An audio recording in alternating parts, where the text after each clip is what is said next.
السلام علیکم ورحمۃ اللہ وبرکاتہ۔ محترم بھائیوں، بزرگوں اور دوستوں، یہ ہمارا آپ کے مسائل اور ان کے جوابات کا چوتھا سبق ہے۔ بہت سارے بھائیوں کے سوالات پینڈنگ میں ہیں، تو میں اس سے پہلے عرض کر چکا ہوں کہ میں نمبر وار سب کو جواب دیتا ہوں، جس کا جب نمبر آئے اس اعتبار سے۔ تو آج کے جو سوالات ہیں ان میں سے یہ جام سمرتھ ضلع جالنا مہاراشٹرا سے شیخ ہارون صاحب نے پوچھا ہوا ہے کہ مولانا، ہم لوگ کھیتی کے اندر جو فصل وغیرہ اگاتے ہیں تو اس فصل کو لگانے کے بعد میں گورنمنٹ کی طرف سے اس کا انشورنس کیا جاتا ہے، جسے پک بیمہ کہتے ہیں، اور وہ جو پک بیمہ ہوتا ہے اگر نقصان وغیرہ ہو جائے تو گورنمنٹ کی طرف سے وہ اس کی بھرپائی ہوتی ہے اور گورنمنٹ اس کی طرف سے پیسے دیتی ہے، تو کیا ہمارے لیے لینا جائز ہے؟ بھائی ہمارے شیخ ہارون صاحب، میں اس سے پہلے یہ مسئلے کا تفصیلی جواب دے چکا ہوں، اس لیے میں تمام دوستوں سے کہوں گا کہ وہ پچھلی تفسیریں وغیرہ بھی سنا کرے، یہ سارے جوابات آ چکے ہیں۔ اس کا جواب پھر ایک مرتبہ میں آپ کو دے رہا ہوں۔ ہندوستان کے جو حالات ہے اس کے اعتبار سے ہمارے علماء نے ہندوستان کے مسلمانوں کو ان کے دکان اور مکانات کے انشورنس کی اجازت دی ہے۔ کھیتی بیمہ اور فصل بیمہ کا جو مسئلہ ہے اس کا وضاحتی طور پر ابھی تک ہمارے ہندوستان کے علماء کی طرف سے میرے نظر میں کوئی مسئلہ یا فتویٰ آیا نہیں ہے، لیکن مولانا خالد صاحب نے جدید فقہی مسائل کے اندر ایک اسی طریقے کا ملتا جلتا مسئلہ ہے، جس کے اندر وہ لوگ جو گورنمنٹ جاب کرتے ہیں اور ان کو گورنمنٹ کی طرف سے جو انشورنس وہ لوگ بھرتے ہیں ریٹائرمنٹ کے بعد میں اس کا 4 سے 5 گنا ملتا ہے، تو اس کے لینے کو ہمارے ہندوستان کے علماء نے جائز قرار دیا ہے۔ تو اسی صورت کو ہم اس کے اوپر بھی ڈیپینڈ کرتے ہوئے اس کی گنجائش نکال سکتے ہیں کہ چونکہ یہ گورنمنٹ کی طرف سے ملنے والی امداد ہے تو فصل کا بیمہ کرانے میں اور گورنمنٹ کی طرف سے اگر اس کی نقصان بھرپائی وغیرہ ملتی ہے تو لینے میں کوئی حرج اور نقصان نہیں ہے۔ اسی طرح سے اگلا سوال جو ہے وہ کراچی پاکستان سے عبدالغفار صاحب نے پوچھا ہے کہ مولانا، آپ نے کہا ہے کہ مرحومین کو جو بھی ہم ایصال ثواب وغیرہ بخشتے ہیں اس کا ثواب پہنچتا ہے اور ہماری نیت سے وہ وہاں تک چلا جاتا ہے، لیکن میرا اگلا سوال یہ ہے کہ ہمارے والدین وغیرہ جتنے بھی رشتہ دار ہیں، اگر ہم جنت میں ان سے ملنا چاہے مرنے کے بعد تو کیا ان سے ملاقات ہوں گی؟ تو بھائی ہمارے عبدالغفار صاحب، بالکل آپ کی ملاقات ہوں گی۔ احادیث کے اندر یہ بات صاف طور پہ ملتی ہے، اور خود 23ویں پارے کے اندر اللہ تبارک و تعالیٰ نے کہا ہے کہ جنتی لوگ ایک دوسرے کو ملیں گے، ایک دوسرے سے پہچانیں گے، جو دنیا میں ایک دوسرے کے رشتہ دار ہوں گے۔ اور اسی طریقے سے بعض روایتوں میں تو یہ بھی ملتا ہے کہ جنت میں بازار بھی لگیں گے جس کے اندر لوگ ایک دوسرے سے آ کے مل سکیں گے۔ تو انشاءاللہ اللہ کی ذات سے امید ہے کہ آپ بھی اپنے رشتہ داروں سے، اپنے والدین سے، آپ کے بھائی وغیرہ جو بھی ہے جن سے آپ اتنی محبت کرتے ہیں، اللہ تبارک و تعالیٰ آپ کی ان سے جنت میں ضرور ملاقات کرائے گا۔ اب اگلا جو سوال ہے وہ بامبے سے ہے، ڈاکٹر عارف خان صاحب کا، کالینا سے۔ انہوں نے کہا ہے کہ مولانا، میرے کلینک کے اندر بہت سارے پیشنٹ آتے ہیں جن میں بہت سے غیر مسلم بھی ہوتے ہیں جو مجھے نمسکار کہتے ہیں، تو کیا اس کے جواب میں بھی ان کو نمسکار کہہ سکتا ہوں؟ اور بہت سارے غیر مسلم السلام علیکم کہتے ہیں، تو اس کے جواب میں انہیں کیا کہوں؟ ڈاکٹر عارف خان صاحب، اس کا بھی جواب میں پہلے دے چکا ہوں، پھر ایک بار مرتبہ آپ کو دے رہا ہوں کہ غیر مسلم اگر ہم کو نمسکار کہے تو ہم نمسکار نہیں کہہ سکتے ہیں۔ اس کی وجہ یہ ہے کہ نمسکار کا مطلب ہوتا ہے کہ میں آپ کو سجدہ کر رہا ہوں، آپ کے سامنے اپنے سر کو، اپنے پیشانی کو ٹیک رہا ہوں، تو مسلمان یہ نہیں کہہ سکتا۔ مسلمان اپنا سر صرف اللہ کے سامنے جھکاتا ہے۔ اس کے جواب میں آپ ان کو گڈ مارننگ، گڈ آفٹرنون اور گڈ ایوننگ کہہ سکتے ہیں۔ اس کے علاوہ اگر وہ آپ کو السلام علیکم کہتے ہیں تو آپ جواب میں وعلیکم السلام ورحمۃ اللہ نہیں کہہ سکتے، جواب میں صرف وعلیکم آپ کہہ سکتے ہیں، کوئی حرج نہیں ہے۔ اگلا جو سوال ہے بامبے سے شاہد میاں، پائپ روڈ، کرلا۔ انہوں نے پوچھا ہے کہ مولانا، میرے ایک دوست کا سوال ہے کہ بیٹی یا داماد کو زکوٰۃ دے سکتے ہیں کیا؟ تو ہمارے بزرگ شاہد صاحب، آپ کے بیٹی کو زکوٰۃ بالکل نہیں دے سکتے۔ یہ مسئلہ 10 مرتبہ میں بتا چکا ہوں کہ بیٹا بیٹی اور نیچے پوتا پوتی، نواسا وغیرہ ان کو نہیں دے سکتے، اوپر میں ماں باپ، دادا دادی، نانا نانی کو نہیں دے سکتے، لیکن داماد کو دے سکتے ہیں، کوئی حرج نہیں ہے۔ اگلا جو سوال ہے وہ پونے سے کلیم شیخ صاحب نے پوچھا ہے کہ مولانا انٹرسٹ کے پیسوں سے بچے کے ڈائپرس لا سکتے ہیں کیا؟ بالکل نہیں لا سکتے، اس لیے کہ ڈائپرس آپ کے ضرورت کی چیز ہے۔ انٹرسٹ کا جو پیسہ ہے میں اس سے پہلے بتا چکا ہوں اس کے مسائل۔ اصل میں ہو یہ رہا ہے کہ بہت سارے لوگوں نے اپنی طرف سے انٹرسٹ کے پیسوں کے لیے گھڑی ہوئی شکلیں پیدا کی ہے۔ ان کو لگتا ہے جیسے ڈائپرس لائیں گے تو وہ پیسے ادا ہو جائیں گے، ایسا نہیں ہے۔ ڈائپرس آپ کے ضرورت کی چیز ہے، اگر وہ آپ انٹرسٹ کے پیسے سے نہیں لائیں گے تو خود کے پیسے سے تو لانا ہی پڑے گا۔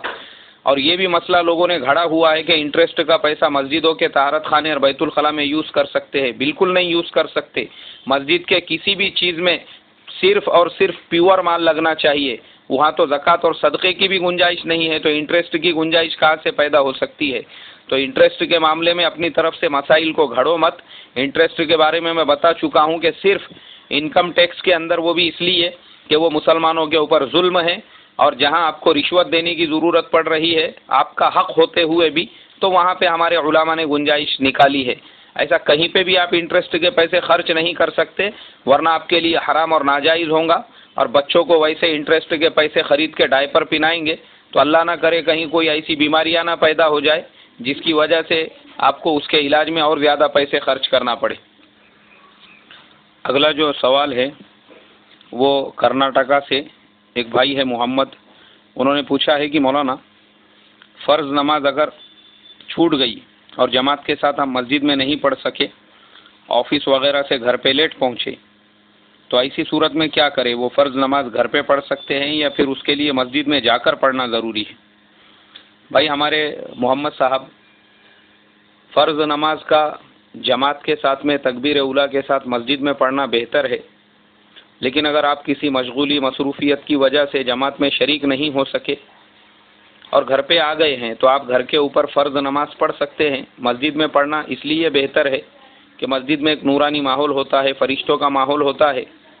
بہتر تو یہ ہے کہ مسجد میں جا کر پڑھے، اور اگر نہیں پڑھ سکتے تو کوئی حرج نہیں ہے، آپ گھر پہ بھی فرض نماز پڑھ سکتے ہیں، نوافل پڑھ سکتے ہیں، اس سے آپ کی فرض جو ہے وہ آپ کے ذمے سے ادا ہو جائے گی۔ پھر اگلا سوال جو ہے ساؤتھ افریقہ سے مولانا الیاس صاحب ہے، یہ میرے ساتھی ہے اور میرے سینئر ہے جامعہ حسینیہ راندیر کے۔ انہوں نے ایک سوال یہ پوچھا ہے کہ مولانا ہمارے مسجد کے اندر عشاء کی نماز میں ایک صاحب جو ہے وہ میرے سے آگے کھڑے ہو گئے تھے جگہ کی گنجائش نہ ہونے کی وجہ سے، تو ایسی صورت میں ان کی نماز ہوں گی یا نہیں؟ تو آپ کے مسائل اور ان کا حل جلد نمبر 16 میں صاف طور پہ لکھا ہوا ہے۔ علامہ یوسف لدھیانوی رحمۃ اللہ علیہ نے کہ اگر نماز کی حالت میں مقتدی امام سے آگے چلا جائے تو اس کی نماز صحیح نہیں ہوں گی، اس کی اقتدا بھی صحیح نہیں ہوں گی، تو اس وجہ سے اس کو اپنی نماز دہرانا پڑیں گی، اس کی نماز صحیح نہیں ہوں گی۔ اگلا جو سوال ہے وہ بھی پاکستان سے ہے، وہاں سے کسی نے یہ سوال پوچھا ہے کہ مولانا رات میں آپ نے تفسیر کے اندر یہ بتایا کہ عورت اپنے ہاتھ کے جو دونوں گٹے ہیں اس کے آگے کا اور ٹخنوں کے نیچے کا حصہ کھلا رکھ سکتی ہے، وہاں سے پردہ شروع ہوتا ہے گٹوں سے لے کے تو ٹخنوں تک، جبکہ ہمارے یہاں بہت سارے لوگ یہ کہتے ہیں کہ ہاتھ کی ہتھیلیاں بھی اور جو نیچے کے پیر ہے وہ بھی پردے کے اندر شامل ہے، ان کا بھی پردہ کرنا چاہیے۔ تو بھائی آپ نے یہ مسئلہ پوچھا ہے، بہت اچھی بات ہے، ماشاءاللہ مجھے آپ کا یہ جو مسئلہ ہے سننے کے بعد میں خوشی ہوئی کہ ماشاءاللہ پاکستان کے اندر ایسے بھی لوگ ہیں جو اتنے پردے کا اہتمام کرنے والے ہیں کہ اپنی ہتھیلیاں اور ٹخنوں کے نیچے کے حصے کو چھپانے کا بھی اہتمام کرتے ہیں، ورنہ آپ کے یہاں پہ جو قندیل بلوچ کے جیسے فاحشاؤں نے لوگوں کو یہ انٹینشن دیا تھا کہ پاکستان کے اندر صرف نام کے مسلمان ہیں، مگر ماشاءاللہ آپ نے جو مسئلہ پوچھا ہے اسے مجھے سن کے بہت خوشی ہوئی۔ تو بھائی جنہوں نے یہ مسئلہ پوچھا ہے آپ کے پاکستان کے ہی ایک بہت بڑے عالم دین ہیں، اور انہوں نے ایک کتاب لکھی ہوئی ہے پردے کی شرعی حیثیت، تو وہ کتاب اگر آپ پڑھیں گی، جو بانی ہے ادارۃ القرآن دارالعلوم اسلامیہ کراچی کے، اس کے اندر انہوں نے یہ چیزیں لکھی ہوئی ہے تفصیل کے ساتھ میں کہ پردہ کیسا ہونا چاہیے، کتنا ہونا چاہیے اور شرعی پردہ کتنا ہے۔ تو میں نے اس کا بھی مطالعہ کیا، اس کے علاوہ بہت ساری کتابیں دیکھا ہوں آپ کے اس مسئلے کے لیے، تو اس میں علماء نے اتنی گنجائش رکھی ہے کہ چہرہ پورا کھلا ہوا ہونا چاہیے، بہتر ہے، آپ کی بات بھی صحیح ہے، بہتر تو یہی ہے کہ ہاتھ بھی جو ہے اس کے اوپر بھی اگر کچھ پردہ وغیرہ ڈال دے تو زیادہ بہتر ہے، اور اگر مجبوری کی صورت ہے تو اتنی جگہ کھلی رکھنے کی اجازت ہے۔ آخری جو سوال ہے وہ قطر سے ہمارے محمد حنیف صاحب چوگولے، انہوں نے پوچھا ہے مولانا یہ آرگن ڈونیشن کے بارے میں عرب ملکوں کے اندر کچھ لوگ پمفلیٹ چھاپ کے تقسیم کر رہے ہیں، وہ کسی مال کے اندر گئے تھے، وہاں پہ ان کو کسی نے ایک پمفلیٹ دیا جس کے اندر ان کو آرگن ڈونیشن کی ترغیب دی جا رہی تھی، تو اس کے بارے میں انہوں نے پوچھا ہے کہ اسلام کا اس کے بارے میں نقطہ نظر کیا ہے۔ ہمارے محمد حنیف صاحب مولانا خالد صاحب نے جدید فقہی مسائل میں تفصیل کے ساتھ میں اس کا جواب لکھا ہوا ہے کہ آرگن جو ڈونیشن کا مسئلہ ہے، اگر آپ اپنی زندگی میں کسی ایسے عضو کو کسی کو ڈونیٹ کرنا چاہتے ہیں جس سے آپ کے ہلاکت کا اندیشہ نہ ہو، جیسے مثال کے طور پہ آپ کے پاس میں 2 کڈنیاں ہیں، اس میں سے اگر آپ کے کسی ایک رشتہ دار کو دینا چاہتے ہیں تو آپ وہ ایک دے سکتے ہیں، کیونکہ ایک کے اوپر آپ زندہ رہ سکتے ہیں، آپ کی جان کو خطرہ نہیں ہے۔ لیکن آپ کے مرنے کے بعد میں جو آپ کے آرگنز ڈونیشن کا مسئلہ ہے، اس کا مسئلہ مولانا نے یہ لکھا کہ آپ کے مرنے کے بعد تو آپ خود اپنے جسم کے مالک نہیں ہیں، اور جو چیز کے آپ مالک نہیں ہیں تو اس کو آپ ڈونیٹ کیسا کر سکتے ہیں؟ تو اس کے لیے اس سے پرہیز اور احتراز کرنا چاہیے، ہماری شریعت مسلمانوں کو بالکل اس کی اجازت نہیں دیتی ہے۔ تو میرے محترم بزرگوں، یہ تمام آج کے مسائل تھے۔ اللہ تبارک و تعالی ہم تمام کو عمل کی توفیق عطا فرمائے، رمضان کی برکتوں سے ہم تمام کو مستفید فرمائے، اور اپنی مخصوص دعاؤں میں ہمیں بھی یاد رکھے۔ السلام علیکم ورحمۃ اللہ وبرکاتہ۔